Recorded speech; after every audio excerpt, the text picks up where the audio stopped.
श्री गणेशाय नमः। कार्तिक महात्म्य पंचमोध्याय।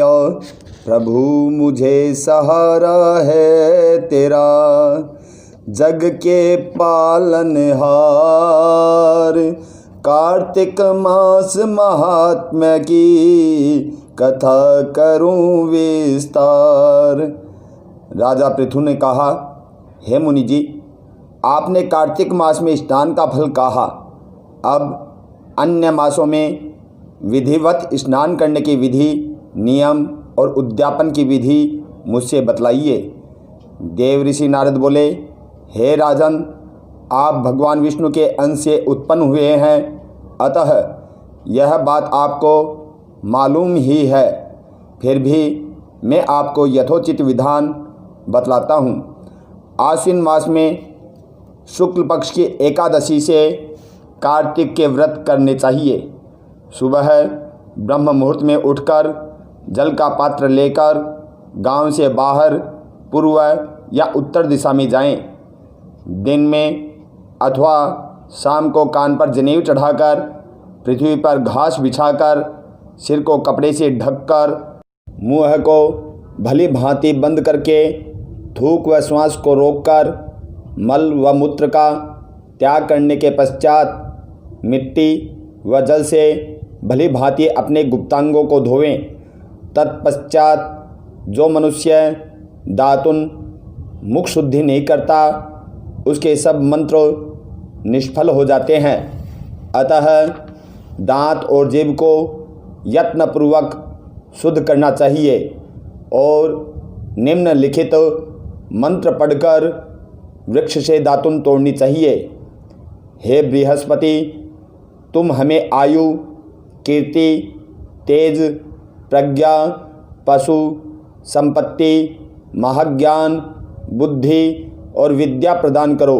यह मंत्र पढ़कर दूध वाले वृक्ष पर से 12 अंगुल की दातुन तोड़कर करें।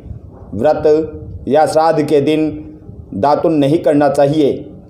प्रतिपदा, अमावस्या, नवमी, छठ, रविवार को चंद्र तथा सूर्य ग्रहण में दातुन नहीं करना चाहिए।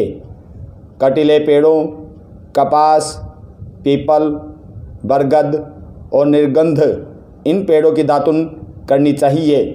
तत्पश्चात भली भांति स्नान करके फूलमाला, चंदन और पान इत्यादि पूजा की सामग्री लेकर प्रसन्न मन व भक्तिपूर्वक भगवान शंकर के मंदिर में जाना चाहिए। वहाँ सभी देवी देवताओं की अर्घ्य, आचमन आदि वस्तुओं से अलग अलग पूजन करना चाहिए। प्रार्थना एवं प्रणाम करना चाहिए। फिर भक्तों के स्वर में स्वर मिलाकर श्री हरि का कीर्तन करना चाहिए।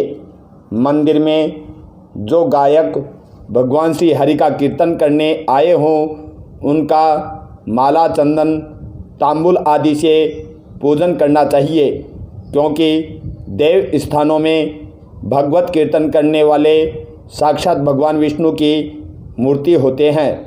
यह लोग सतयुग में विष्णु जी को अपनी तपस्या, योग और दान द्वारा भगवान को प्रसन्न करते थे, मगर कलयुग में भगवत गुणगान ही भगवान श्री हरि को प्रसन्न करने का प्रधान साधन माना गया है। नारद जी ने राजा पृथु से कहा, हे राजन, मैंने एक बार भगवान से पूछा, हे प्रभु, आप सबसे अधिक कहाँ रहते हैं?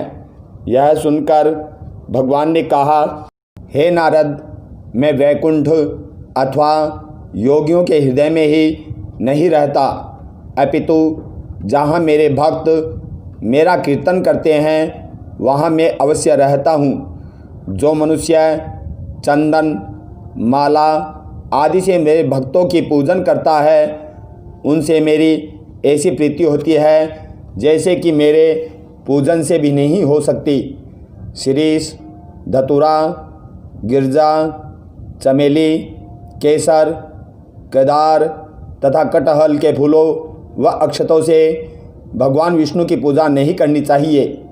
अड़हल, कंद, गिरीश, जूही, मालती और केवड़ा के पुष्पों से भगवान शंकर की पूजा नहीं करनी चाहिए। लक्ष्मी के इच्छुक पुरुषों को तुलसी पत्र से सूर्य नारायण की पूजा नहीं करनी चाहिए। जिन देवताओं की पूजा में जो फूल निर्दिष्ट है उन्हीं से उनका पूजन करें।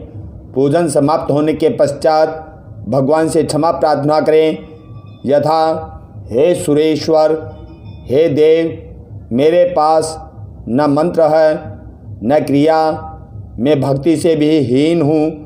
जो कुछ भी पूजा में मैंने आपकी की है उसे पूरा करें। ऐसी प्रार्थना करने के बाद दंडवत प्रणाम और क्षमा प्रार्थना करके भगवत कीर्तन करना चाहिए। श्री हरि की कथा सुननी चाहिए और प्रसाद ग्रहण करना चाहिए। इस तरह बताई गई विधि के अनुसार जो मनुष्य कार्तिक व्रत का अनुष्ठान करते हैं वे संसार के सभी सुखों को भोगते हुए अंत में मुक्ति को पाते हैं। बोलो विष्णु भगवान की जय।